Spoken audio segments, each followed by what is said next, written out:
너무 감사해서 드렸사오니 은혜 감사해 드리고 하나님을 사랑해서 드린 손길마다에 하나님의 은혜가 넘치도록 있게 하여 주옵소서.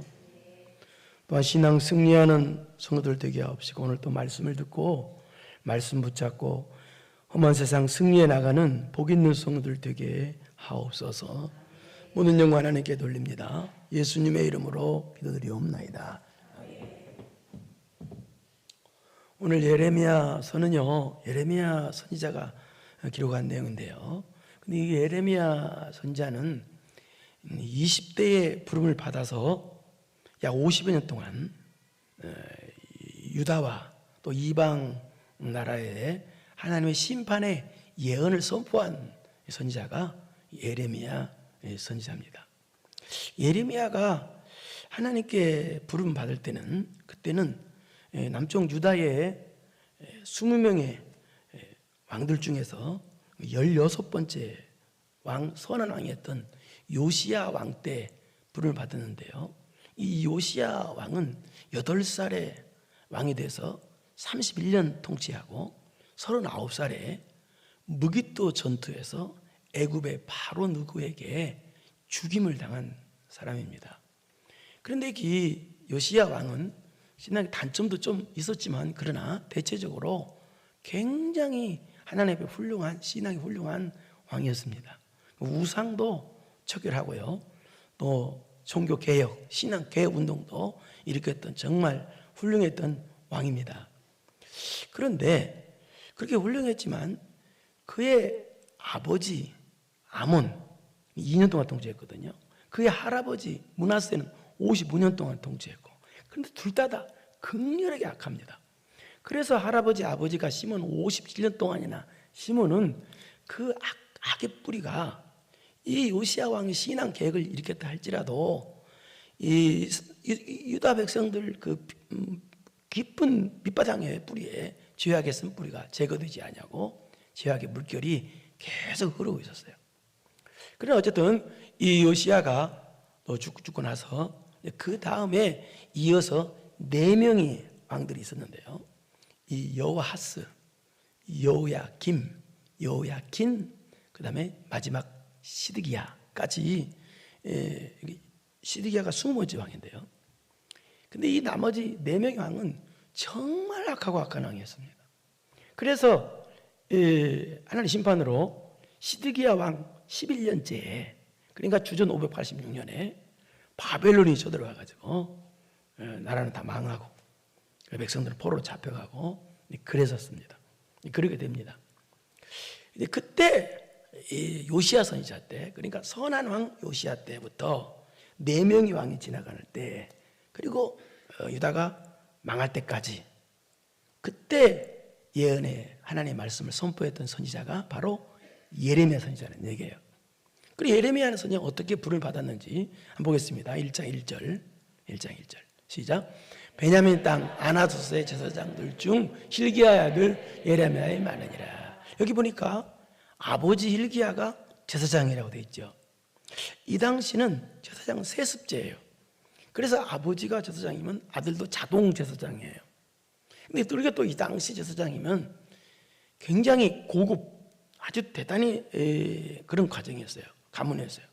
그래서 이 제사장 아들이다 그러면 쉽게 말해서 오늘날 말하면 금수저를 물고 태어난 가문이 가정이에요.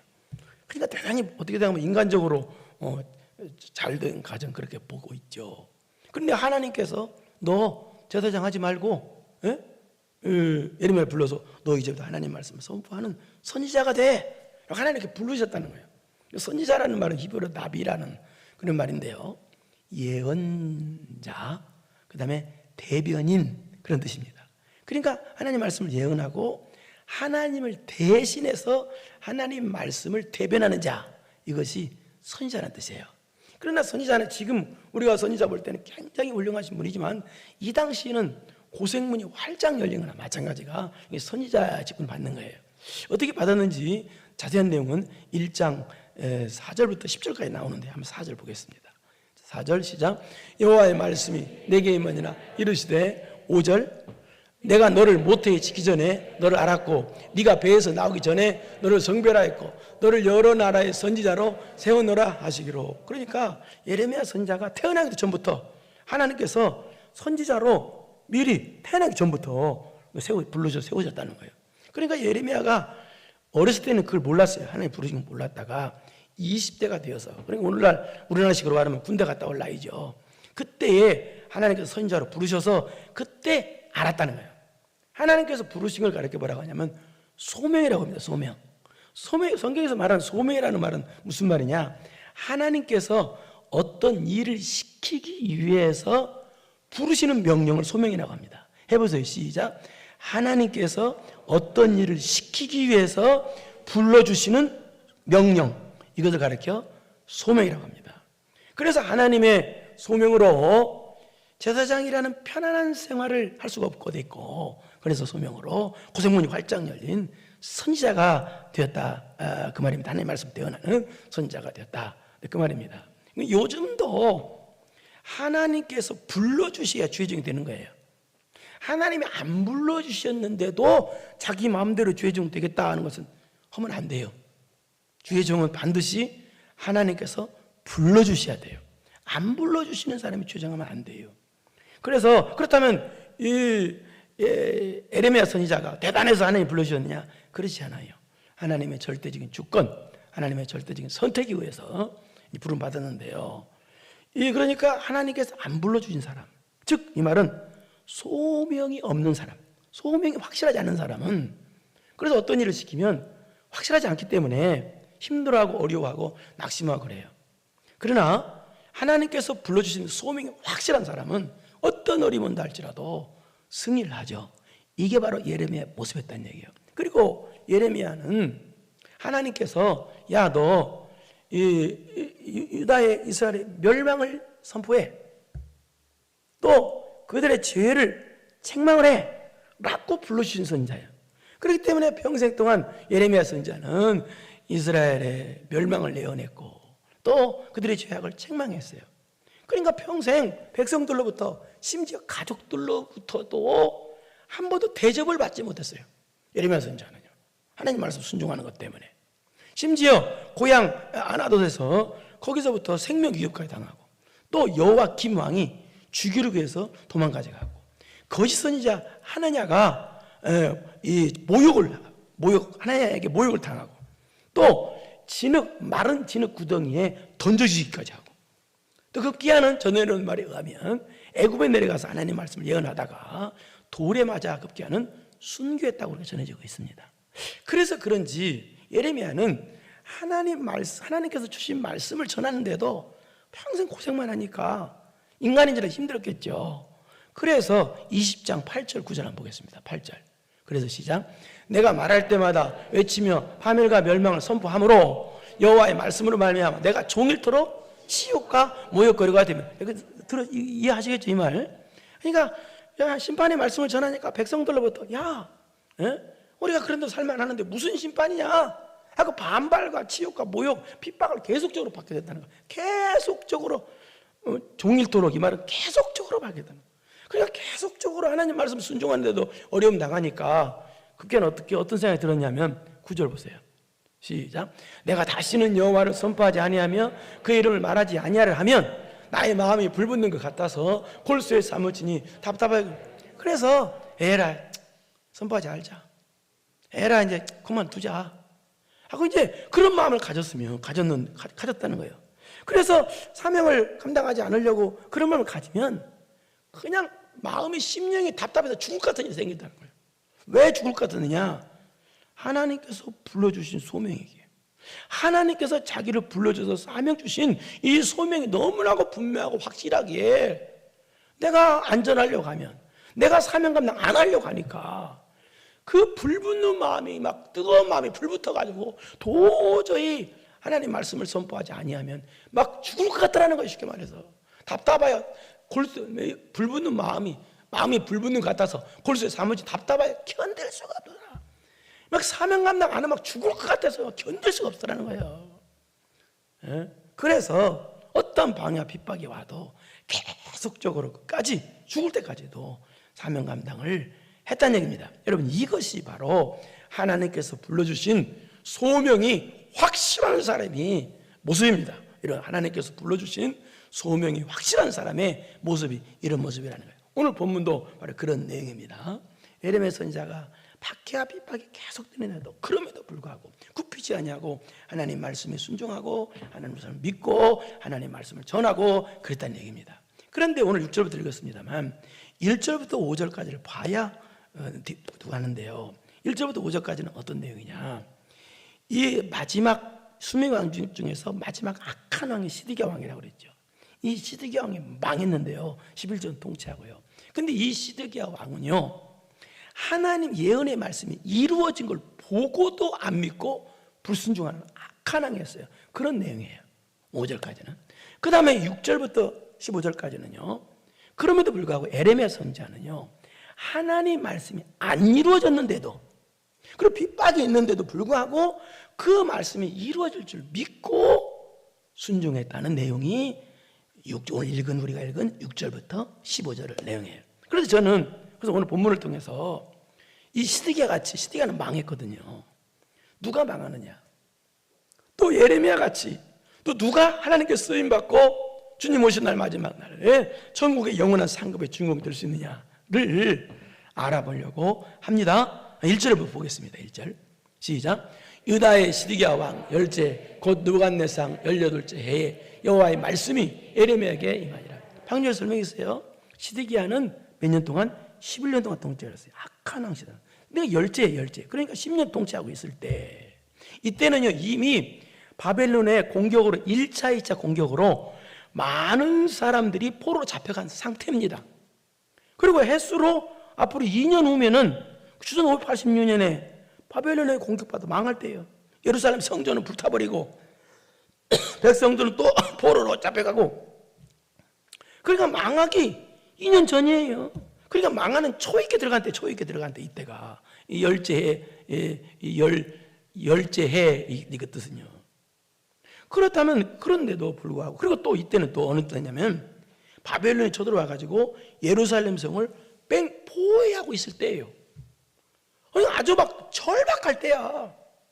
근데 이때는요, 하나님 말씀이 이렇게 심판한 이런 일이 생길 것이라고 예레미야가 예언했는데 그 예언대로 다 이루어진 때야 지금 이게. 이루어진 걸 보고도 안 믿고 보고도 순종을 안 했다는 얘기예요. 이 시드기야는요. 여러분이 망할 사람들은요, 하나님 말씀이 이루어지는 걸 보고도 안 믿어요. 하나님 말씀 그대로 되는 걸 보고도 순종을 안 해요. 기가 막힐 노릇이죠. 신기하죠. 그래서 어떻게 되느냐, 2절 보세요. 2절 시작. 그때 바벨론 군대는 예루살렘에 에워서, 설명했죠? 이 상태, 어떤 상태다?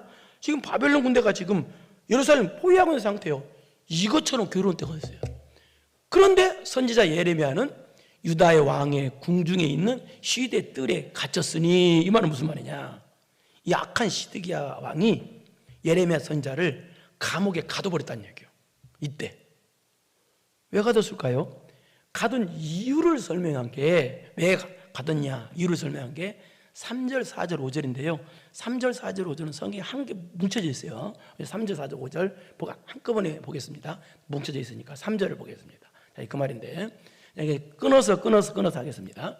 이는 왜 감옥에 가뒀느냐, 예레미야 선지자를, 하나님의 사람을. 그 이유는 그가 예언하기를, 이 말입니다.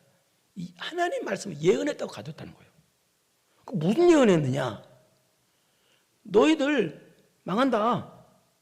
안 망한다고 해야 될 텐데 망한다고 했다고. 즉 하나님께서 바벨론을 들어서 유다를 망하게 하신다는 그 예언했다고.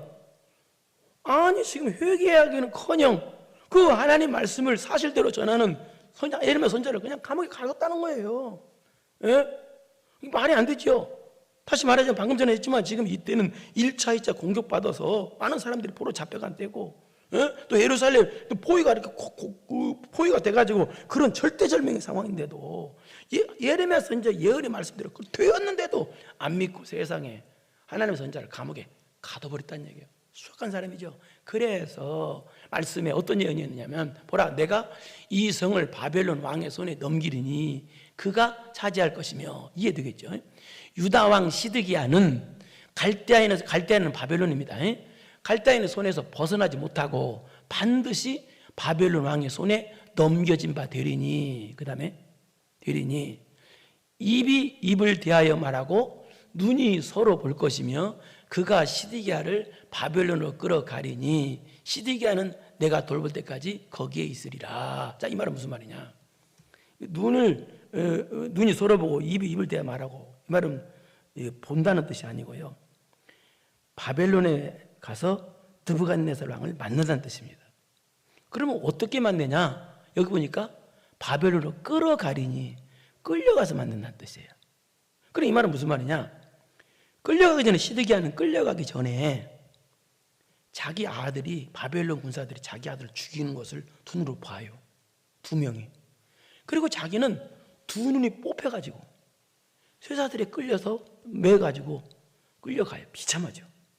그리고 바벨론에서 돌아오지도 않으면 거기서 죽어요. 그걸 뜻해요. 비참하죠. 그런데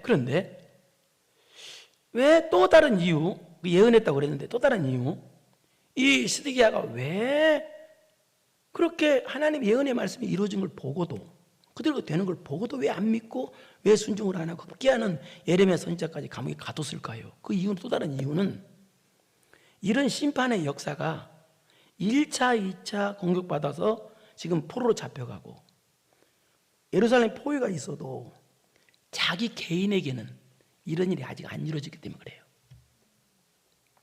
다른 사람들은 지금 다 잡혀가서 죽고 주변 옆에서 나자빠져 죽어 나자빠져도 자기에게는 지금 어려운 일이 안 생겼다는 거예요. 안 생기는 것이 아니라 늦게 생길 뿐인데 미루는 사람은 그걸 몰라요. 심판이 자기는 없다는 거예요. 아직 자기는 왕이니까 남들은 다, 백성들은 다 잡혀가 죽고 별일 다 생기도 나는 아직 괜찮은데 뭐, 나는 아직 심판이 없는데 뭐. 그래서 믿지도 않고 회개하는 거예요. 참 어리석은 사람이죠. 이런 사람 심판이 없는 게 아니라 남들보다는 조금 늦을 뿐이에요. 근데 더 심판이 와. 이런 사람 방금도 설명했죠. 비참하게 와요. 그래서 있으리라. 그 다음에 5절, 여호와께서 이와 같이 말씀하시니라. 너희가 갈대아인과 싸울지라도 승리하지 못하리라 하였더니 유다왕 시드기야가 이르되 네가 어찌하여 이같이 예언하였느냐 하고 그를 가뒀습니다. 이 말은 무슨 말이에요? 지금 예레미야 선지자가 당신 망해, 하나님 심판으로 이 나라도 바벨론에 망해 그랬다고. 아니, 시드기야 입장에서는 아니, 좀 잘 된다고 말하지, 좀 복 받는다고 말하지, 신앙생활 대충 해도 좀 잘 된다고 말하면 얼마나 좋겠어. 여러분도 그렇죠? 여러분 나 복 받는다, 여러분 집에 갈 때 막 수표 100만 원짜리 10개 줄 줄 믿습니다. 그럼 좋겠죠. 가정을 하면 잘 되는. 그러면요, 성도는요, 영적인 복과 육적인 복 균형이 맞아야 돼요. 이게 복이에요. 만약에 영적으로 없는데 육적으로 복 받는, 그건 세상 사람들도 받는 거예요. 그래서 성도는 영적인 복과 육적인 균형을 맞춰야 돼. 그게 진짜 복이야. 그런데 균형도 안 맞는데 무슨 복이야? 복 받는다고 에라 안 왔다고 자기 망한다고 했다고 세상에 가면 가졌다는 거예요. 이 망할 사람들은요, 하나님의 심판의 말씀이 주변에 이루어지고 1차, 2차 공격받아 사람들이 죽어나가고 포로 잡혀나가도 나는 괜찮은데 뭐, 나는 괜찮으니까, 예? 나는 뭐 남편이 뭐 돈 잘 벌어다 두었다, 자식들 공부 잘하겠다, 뭐 육적으로 괜찮은데 뭐 신앙 열심히 할 필요가 있어. 나는 괜찮은데 뭐. 괜찮은 게 아니라 심판이 지금 안 오는 게 아니라 늦어지기 때문에 그런다니까요. 더 무섭게 와요. 그래서 망할 사람들은요, 지금 왜냐하면 이게 시대가 망한다 이해가 좀 나도 불편해요 조금 말하기가. 그럼 어쩔 수 없어요 지금. 그러니까 이런 사람 특징은요, 그래요 좀. 지금 남들이 죽어나가도 나만 괜찮으면, 나만 뭐 어려운 일 없으면 뭐 신앙생활 열심히 할 필요가 있느냐, 뭐 나만 뭐 이런 식이야. 어떻게 됐어요? 심판 안 받았어요. 늦어졌어요 조금. 예? 어떻게 됐어요? 자기 살아있는 눈에, 정말로 눈에도 안 아플 자식들 둘을 바빌론에서 죽인다니까요. 그리고 자기는요, 2눈을 뽑혀서 죽은 짐승처럼 질질 끌려가지고, 예? 바벨론으로 쏟아져 먹혀서 가고요. 그리고 또 어때요? 거기서 오지도 않으면 거기서 죽고요. 비참하게 된 거예요. 하나님 말씀 이루어지는지 안 믿고. 그런데요, 6절부터는 뭐예요? 예레미야 선지자는 하나님 말씀이 안 이루어졌는데도 지금 어디가 있어요? 감옥에 갇혔어요. 감옥에 갇혀 있는데도 불구하고 하나님께서 불러주신 소명이 너무나도 분명하게 확실하게 하나님 말씀이 이루어지고 믿고 순종하고 계속적으로 하나님 시키는 일을 한다는 내용이 6절부터 15절까지예요. 여러분, 믿음으로 순종한다는 말이 무슨 말입니까? 성경에서 믿음으로 순종한다는 말이에요. 지금 현재는 이 말씀대로 안 이루어졌어도 이 말씀대로 앞으로 이루어질 줄 믿고 순종한다는 말이 그게 믿음으로 순종한다는 말이에요. 이게 누구냐? 바로 오늘 본문에 하나님의 사람 에레미야가 그랬다는 거예요. 에레미야는 지금 현재는 안 이루어졌어, 말씀대로. 그런데 앞으로 이 말씀대로 이루어질 줄 믿고 그대로 순종한다는 내용이 6절부터 15절까지 내용이나 그 말입니다. 6절 한번 보세요. 시작. 에레미야가 이르되 여호와의 말씀이 네게 임하였느니라 이르시되, 하나님께서 에레미야에게 말씀하시되 무슨 말씀하셨냐? 7절 시작. 보라, 내 숙부 살롬의 아들 하나멜이 내게 와서 말하기를 너는 아나돗에 있는 내 밭을 사라. 이 기업을 물을 권리가 네게 있느니라 하리라 하시더니. 자, 이 말 무슨 말이냐면 사촌 하나멜이 와서 그런다는 거예요. 땅 좀 사달라고 그런다는 거예요. 왜? 너는 기업을 물을 권리가 네게 있으니까.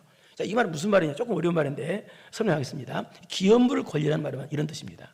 어떤 사람이 아버지의 땅을 물려받았는데 그 땅을 어려워서 팔아버렸어. 팔으면 어떻게 돼요? 그러면 이제 그 가문의 땅이 없어지잖아요. 그래서 이 사람이 가장 가까운 친척 중에 한 사람한테 가서 내가 어려워서 땅을 팔았는데 이 땅을 다시 좀 대신 사주세요. 그래서 우리 가문의 땅을 이어가게 해주세요. 그러면 그래, 알았다. 그럼 내가 땅을 사줄게. 예? 그래서 땅을 사줘서 그 사람 집에 가문을, 땅을 이어가게 만들어주는 것이, 이것이 바로 어렵지만 기업을 물을 권리가 있는 자라는 뜻이에요. 어렵지만 그게 루키스에 나오는 내용이죠. 그런데 그래서 이 에레미야한테 이 사촌 하나멜이 와가지고 땅 좀 사달라고 그렇게 말한다니. 그래서 우리 가문의 땅을 이어주세요. 그렇게 말한다는 거예요. 이 당시 언제예요? 말이 돼야 안 돼요? 말이 안 돼요. 왜? 지금 전쟁통이에요. 그리고 2년 후에는 망해요. 포위 상태예요. 그럼 무슨 땅을 사요? 지금 이때요. 더군다나 에레미야는 어디요? 감옥 안에 갇혀 있어요. 언제 죽을지 몰라요. 근데 바깥 땅을 사래요. 이게 무슨 명령이에요? 하나님 명령이에요. 말도 안 되는 명령이죠. 그런데 이 명령은 무슨 뜻이냐? 하나님께서 왜 이런 명령하셨느냐? 앞으로 이스라엘이 포로에서 다시 돌아와서 회복되어서 이렇게 땅을 사고 판다는 상징적으로 보여주기 위해서 실물로 가르쳐 준 거예요. 이게. 상징적으로 보여주기 위해서. 그러니까 부동산 투기하라는 뜻이 전혀 그 뜻이 아닌 거예요. 땅 사라는 뜻은. 이 말은 앞으로 포로에서 돌아온다, 앞으로 이스라엘이 회복된다는 것을 상징적으로 보여주기 위해서 실물 교수를 한 거예요. 지금 이게 지금 그렇게 가르쳐 준 거예요. 그런 뜻입니다. 그래서 이제 그렇게 해서 8절 보겠습니다. 시작. 여호와의 말씀과 같이 나의 숙부의 아들 하나멜이 시대 뜰 안 나에게 와서 이르되 정하노니 너는 베냐민 땅 아나서에 있는 나의 밭을 사라. 기업의 상속권이 네게 있고 물을 권리가 네게 있으니 너를 위하여 사라 하는지라. 내가 이것이 여호와의 말씀인 줄 압니다. 이렇게 됐죠. 앞에 보세요. 그래서 이 앞에 옳지. 그래서 그 다음에 보니까 하나멜이 좀 왔더라는 거예요. 하나님 말씀대로 막 왔는데 감옥에 있으니까 어때요? 면회를 한 거예요. 하나멜이 면회를 해가지고 우리 땅 좀 사주세요. 그래서 기업을 있게 해주세요. 이렇게 했다는 거예요. 그러니까 어떻게 해요? 이것이 여호와의 말씀인 줄 알미라. 그래서 이것이 여호와의 말씀인 줄 알고 그렇게 뒤에 넘겨봐요. 끝에 여호와의 말씀인 줄 알았으므로 이렇게 돼 있죠. 이거 하나님 말씀인 줄 알았어요. 그러나 알았지만 뭐예요? 인간적으로 생각할 때는 말이 안 되는 거예요. 보통 사람 같으면 하나멜한테 뭐라고 그러겠어요? 보통 사람, 야, 너 미쳤냐? 지금 전쟁통이고 또 포위된 상태고, 더군다나 나는 감옥에 갇혀서 언제 죽을지도 모르는데 땅을 사줘? 너 미쳤냐? 아마 그랬을 거예요. 그런데 도저히 말도 안 되는 명령인데도 에레미야 선지자는 이것이 하나님의 말씀이기 때문에 이 말씀대로 될 줄 믿고 순종했다는 얘기입니다. 이게 그거예요. 그래서 9절 시작. 내 숙부의 아들 하나멜의 아나돗에 있는 밭을 사는데 은 17세겔을 주고. 여러분 이 당시는요 공짜로 줘도 안 갔는데요. 공짜로 줘도 안 가. 이 땅에 무슨 놈은 여러분 전쟁이 나는데 땅 사람은 누가 사겠어요? 정신 나간 사람이지. 그런데 땅을 샀는데 그것도 싸게도 산 게 아니라 제값을 다 주고 샀다는 거예요. 은 17세겔을 털어주대. 기가 막히죠? 하나님 말씀을 철떡같이 믿은 거예요. 그리고 또 이 거래도 아주 계약도 아주 정식으로 해서 정식으로. 그게 10절에 기가 막혀요. 시작. 증서를 써서 봉인하고 증인을 세우고 은을 저울에 달아주고. 이 당시 부동산 매매하는 방법인데요, 두 부를 작성해 가지고 한 부는 봉인해서 보관하고, 봉인해서 또 한 부는 공개적으로 공개해서 다시 갖고, 그렇게 되어 있어요. 그리고 오늘날 말하면 서류도 다 정리하고 증인도 세워서 이렇게 거래를 했다는 거예요. 그리고 11절 시작. 법과 규례대로 봉인하고 봉인하지 아니한 매매 증서를 내 가지고. 그러니까 두 부를 작성해서 한 부는 봉인하고 한 부는 에레미야 자신이 가졌다는 얘기예요. 한 부는 자신이 갖고. 그래서 12절 시작. 나의 숙부의 아들 하나멜과 매매 증서의 인친 증인 앞과 시대 뜰에 앉은 유다 모든 사람 앞에서 그 매매 증서를 마세야 손자 네리야의 아들 바룩에게 붙이며.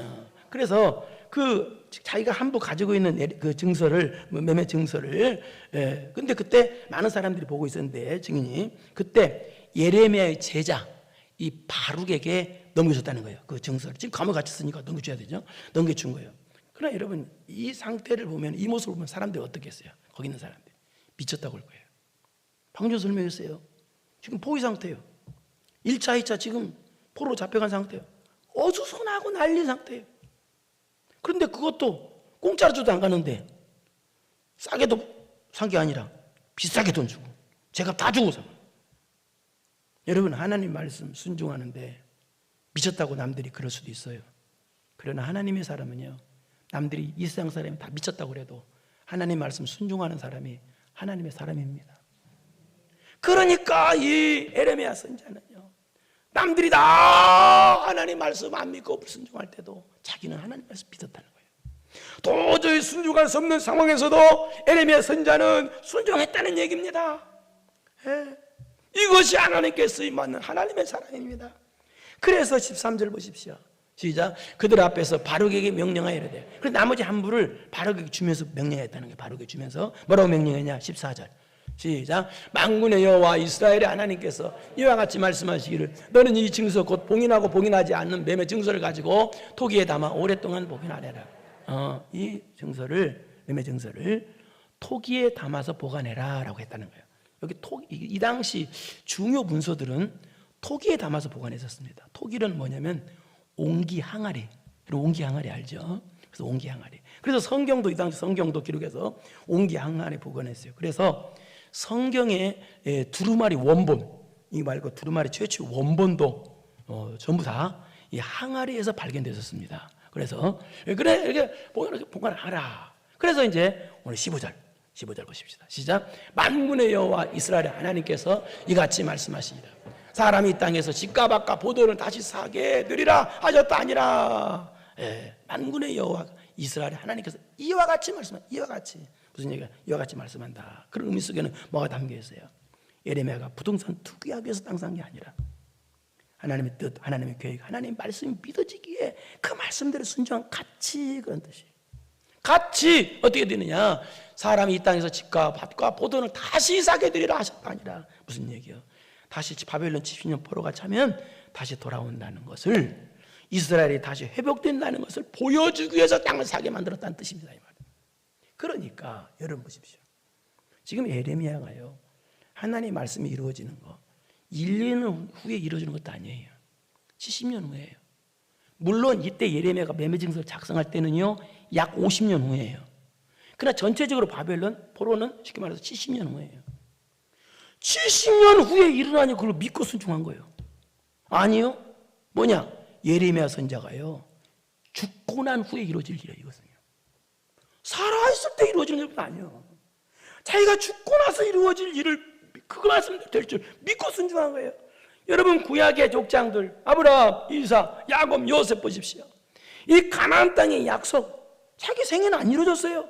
죽고 나서 수백 년 후에 이루어졌어요. 그럼에도 불구하고 그 약속대로 가나안 땅 약속이 이루어질 믿고 그 가나안 땅 약속대로 순종한 사람들이 구약의 위대한 족장들이에요. 여러분 이게 하나님 말씀 믿는다는 뜻이에요. 이 눈에 아무 증거 아니 배고 뭐가 아니 배어도 하나님 말씀대로는 반드시 됩니다. 믿고 믿음으로 순종하는. 그러나 망할 사람, 안 될 사람, 시드기야 왕 같은 사람은 어때요? 하나님 말씀이 이루어진 걸 보고도, 하나님 말씀이 이루어진 걸 그대로 봤어. 보고도 하나님 말씀이 일어나는 현장에서도 뭐예요? 나만 괜찮으니까, 나는 아직 어리면 당하지 않으니까, 뭐 나야 뭐 돈 잘 벌고 나 뭐 잘 되니까 뭐 나야 뭐, 그래서 얘기 안 해. 심판이 안 오는 게 아니라 약간 늦어질 뿐이야. 그런데 더 와, 이런 사람한테는. 그래서 비참하게 망하잖아. 여러분, 성경에서 이렇게 비참한 사람이 없을 정도로 시드기야는 그렇게 비참하게 망했어요. 그러나 에레미야 하나님의 사람은 어땠어요? 여러분은 하나님께서 쓰시는 하나님의 사람입니다. 여러분, 하나님께서 쓰시는 하나님의 사람인 줄 믿으시길 바랍니다. 하나님의 사람은요, 어떤 어려움 당할지라도, 하나님 말씀을 도저히 믿을 수 없는 상황이다 할지라도 이 하나님의 말씀대로 이루어질 줄 믿고 순종하는 사람이 하나님의 사람입니다. 하나님의 말씀을 순종하는 것 때문에 설령 감옥에 갇히고 죽임을 당한다 할지라도 이 말씀대로 될 줄 나는 믿습니다. 믿고 순종하는 사람이 바로 하나님의 사람이다, 그 말입니다. 여러분은 하나님께서 쓰시는 하나님의 사람들입니다. 여러분은 세상 사람이 아닙니다. 하나님의 사람이기 때문에 어떤 어려움이 나올지라도 하나님 말씀대로 될 줄 믿으십시오. 믿고 순종함으로 하나님께서 쓰시는 위대한 하나님의 사람이 되어서 우리 주님 오시는 날 하늘나라의 상급의 주인공 되는 여러분 되기를 축원합니다. 걸어가시 은혜로우신 아버지 하나님 감사합니다. 우리는 하나님 말씀을 믿고 순종하는 하나님의 사람들입니다. 하나님의 사람은 불신자가 아닙니다. 세상 사람이 아닙니다. 하나님께서 쓰시는 하나님의 사람은 믿음의 사람들입니다. 지금은 현실적으로 안 이루어지고 현실적으로 비록 어려운 일이 있었다 할지라도 하나님의 약속대로 하나님 말씀대로 반드시 된다는 걸 믿고 승리하는 사람이 하나님의 사람들이오니 주여 여기에 모인 하나님의 사람들이다, 승리하는 하나님의 사람들 되게 하여 주시옵소서. 예수님의 이름으로 기도드리옵나이다. 아멘. 이제는 우리 구주 예수 그리스도의 은혜와 전능하신 하나님 아버지의 무한하신 사랑하심과 성령님의 교통교제 감동 감화하심이 어떤 어려운 데 있어도 하나님의 약속대로 될 줄 믿고 신앙 승리하기로 마음 깊이 혈단하고 돌아가는 하나님의 사람들 머리머리 위에 이제로부터 영원토록 함께 있을지어다. 아멘.